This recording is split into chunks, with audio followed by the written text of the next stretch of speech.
TV समोर बसू नका. आपला नेता कुठल्या पक्षासोबत सेटलमेंट करेल, कुठल्या पक्षातून बाहेर पडेल आणि कुठल्या पक्षासोबत युती करेल काही सांगता येत नाही.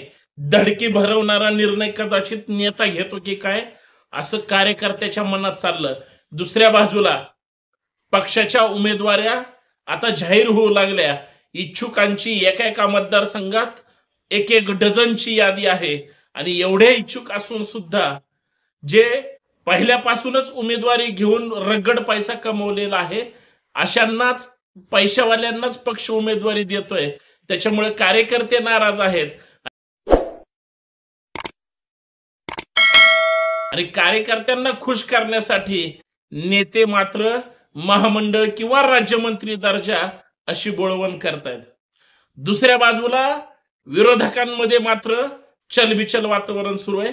एकमेकांच्या विरोधात नाराजगी, या विदर्भातल्या जागा माझ्या, मराठवाड्यातल्या सुद्धा आमच्या, पश्चिम महाराष्ट्र आम्ही सोडणार नाही आणि कोकणात किंवा खानदेशात आम्ही शांत बसणार नाही, अशा ज्या काही एकमेकांच्या ओढाओढीच्या राजकारणात नेतेच अस्वस्थ नाहीत, ज्यांना उमेदवारी मिळणार आहे ते पण अस्वस्थ आहेत आणि सगळ्यात महत्वाचं कार्यकर्ते मात्र ह्या झुल्यावरून त्या झुल्यावर, त्या झुल्यावरून ह्या झुल्यावर नुसता फिरण्याचा कार्यक्रम सुरू आहे. अचानक बातमी आली, महाराष्ट्रात खळबळ झाली. बातमी याच माध्यमांनी ब्रेक केली. महाराष्ट्राच्या सध्याच्या राजकारणामध्ये जी सहानुभूतीची लाट आहे, अर्थात ती महाविकास आघाडीच्या बाजूने असली तरी सुद्धा उद्धव ठाकरेंना मात्र त्याचा फायदा होईल असं वाटतं. उद्धव ठाकरे फुल कॉन्फिडन्स मध्ये आहेत, सत्तेत आपणच येणार आहे, पण काँग्रेस पाठीमागं सरकायला तयार नाही. राष्ट्रवादी दिलच्या आहेत त्या जागेवर जरी खुश असली, दिल त्या जागेत जरी समाधानी असली, तरी काही मोजक्याच्या आणि वादग्रस्त जागेवर राष्ट्रवादी सुद्धा अडू नये. आणि या सगळ्या गोंधळामध्ये आज माध्यमांनी सांगितलं, बघा फार भयानक गोष्ट आहे आणि परत ठाकरेंचं भाजप कनेक्शन ऍक्शन मोडवर आहे असं दिल्लीतलं काँग्रेसचं सूत्र सांगतंय. महाराष्ट्रात प्रश्न निर्माण झाला, शिवसेना स्वबळावर लढणार, उद्धव ठाकरे स्वतः मुख्यमंत्री होण्यासाठी, शिवसेनेची महाराष्ट्र ताकद दाखवण्यासाठी स्वतःचा झेंडा आणि स्वतःचा दांडा हातात घेणार. काँग्रेसची नाराजगी, राष्ट्रवादीला सहज सोबत घेऊन पुढे जाणारी काँग्रेस आता मात्र काँग्रेस राष्ट्रवादीची पूर्वीची आघाडी, पूर्वीच्या जागा तशाच ठेवून शिवसेनेसोबत जुळून घ्यायला नाही तयार, म्हणून संजय राऊत असतील किंवा उद्धव ठाकरेंचे इतर नेते काय भाजपची घंटा परत वाजवणार. काय चाललंय महाराष्ट्रात? महाराष्ट्रात द्वंद्व युद्ध सुरू आहे, महाराष्ट्र संभ्रमात आहे. हे जरी निर्विवाद सत्य असलं, काँग्रेसची सूत्र खोटं बोलणार नाहीत. राष्ट्रीय स्तरावर देश आणि राज्य पातळीवर काय घडतं आणि काय घडवायचं हे दिल्लीतूनच ठरतं. मग ते सत्ताधाऱ्यांचं सुद्धा ठरतं आणि विरोधकांचं सुद्धा ठरतं. फक्त मातोश्री मुंबईत आणि महाराष्ट्रात असल्यामुळे त्यांना दिल्लीला जायची गरज नाही, दिल्लीच्या नेत्यांचे उंबरे झिजवायला जायची गरज नाही. पण राज्यात आघाडी पण टिकवायची, जागा पण ताकदीनं जास्त घ्यायच्यात आणि सत्ता आल्यावर परत खुर्चीवर पण बसायचंय. हा जो सत्तेचा सारीपाट आहे त्याच्यावर उद्धव ठाकरे मात्र प्रचंड आरूढ असताना दिसत आहेत. या सगळ्या गोंधळात महाराष्ट्राचं काय होणार आणि महाविकास आघाडीच्या कार्यकर्त्याने कोणाचा झेंडा घेऊ हाती म्हणून गाणं म्हणायचं, या मुद्द्यावर मित्रांनो आपल्याला चर्चा करायची. सर्वांना सप्रेम जय जिजाऊ, जय महाराष्ट्र, जय शिवराय. मी संतोष शिंदे. मी जे बोलतो कदाचित ते 100% खोटं नसलं तरी, खरं तुम्ही समजत असलात तरी, मी बरं बोलण्यापेक्षा खरं बोलणारा कार्यकर्ता आहे. म्हणून संतोष शिंदे जे बोलतोय ते ठामपणे बोलणार. सगळ्यात महत्वाचं, संतोष शिंदे जी भूमिका मांडतोय ती महाराष्ट्राच्या हिताची भूमिका मांडणार. आणि याच मुद्द्यावर आपल्याला चर्चा करायची. विनंती एवढीच आहे, व्हिडिओ शेवटपर्यंत पहा, व्हिडिओ जास्तीत जास्त शेअर करा. सगळ्यात महत्वाचं, आपलं लाडकं हे जे सामाजिक विचारपीठ आहे, युट्यूब चॅनल आहे, ते सबस्क्राईब करा. शेअर करा, सगळ्यात महत्वाचं आपल्या लोकांपर्यंत पाठवा. पाणी प्रचंड तापलेलं आहे, तापू द्या. विधानसभेचं पाणी गरम झालंय, नेत्यांचा पारा सुद्धा गरम झालाय. कार्यकर्ते ऍक्शन मोडवर आहेत, इच्छुकांनी तर बाजारच मांडलाय.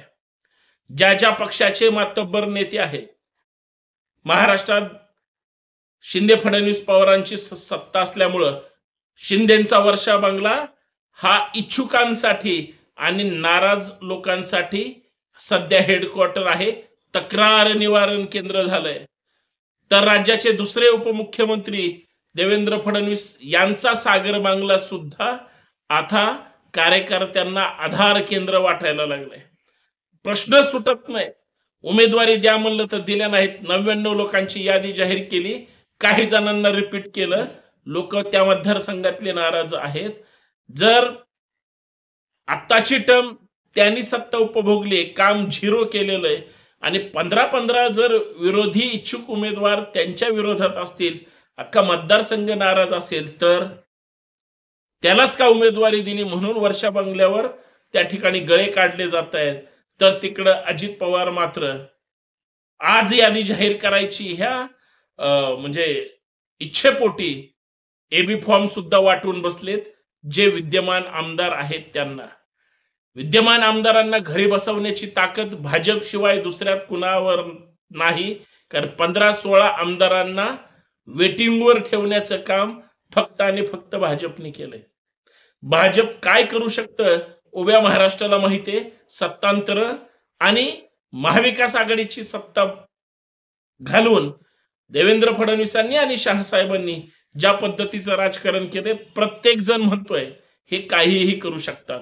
स्वतः सौभाग्यवती फडणवीसच सांगतात की फडणवीस साहेब रात्री जे गायब होतात, रात्रभर काय करतात, वेश बदलून जातात किंवा रोज एक नेता फोडण्याचं काम करतात आणि रोज एकाला गळाला लावण्याचं काम करतात. त्यांच्या डोक्यात सतत राजकारणाची चक्र सुरू आहेत.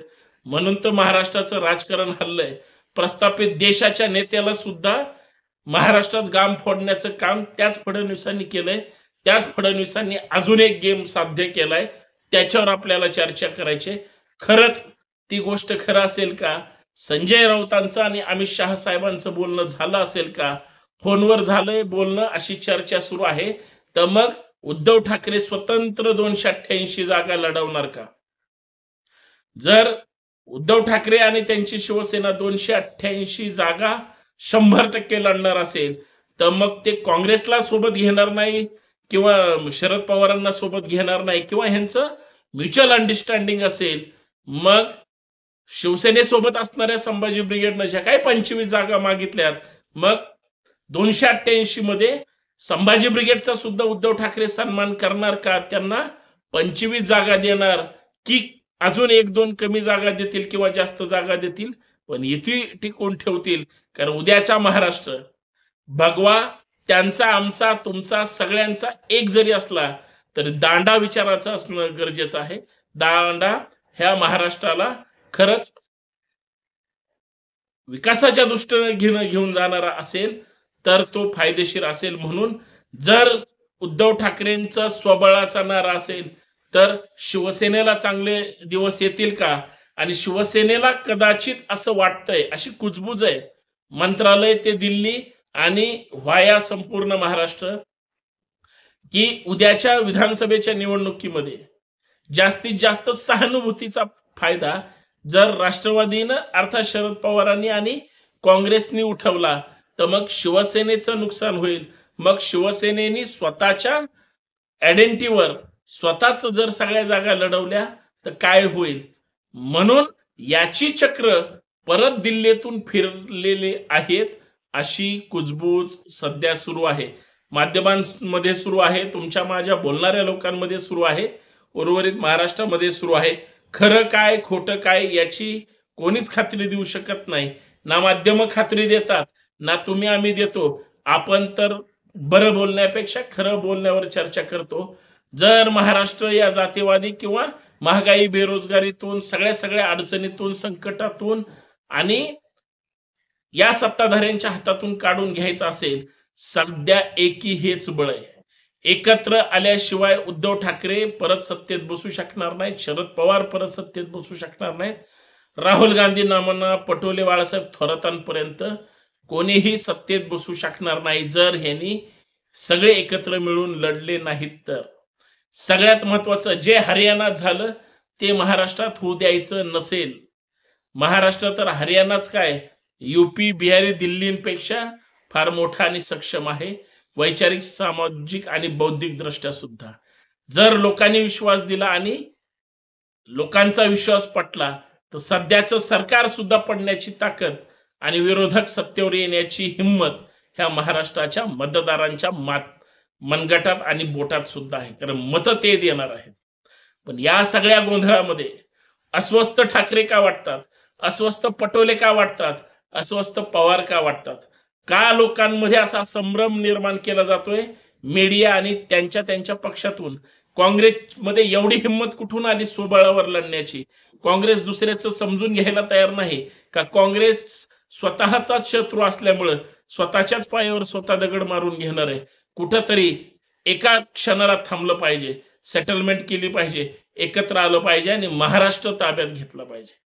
आज जर महाराष्ट्र ताब्यात घेतला नाही, इथून पुढचे बरेच 5-10 वर्षाचं एक्सटेन्शन मोदी साहेबांना, फडणवीस साहेबांना, शहा, नड्डा आणि फडणवीस साहेबांना मिळेल. त्याच्यात एकनाथ शिंदे साहेब आणि अजित पवार साहेब सत्तेचे सहभागी वाटेदार म्हणून हे यशस्वी राहतील. आता प्रश्न उद्धव ठाकरेंच्या अमित शहा कनेक्शनचा आहे, संजय राऊतांचा आणि शहा साहेबांच्या झालेल्या फोनचा आहे.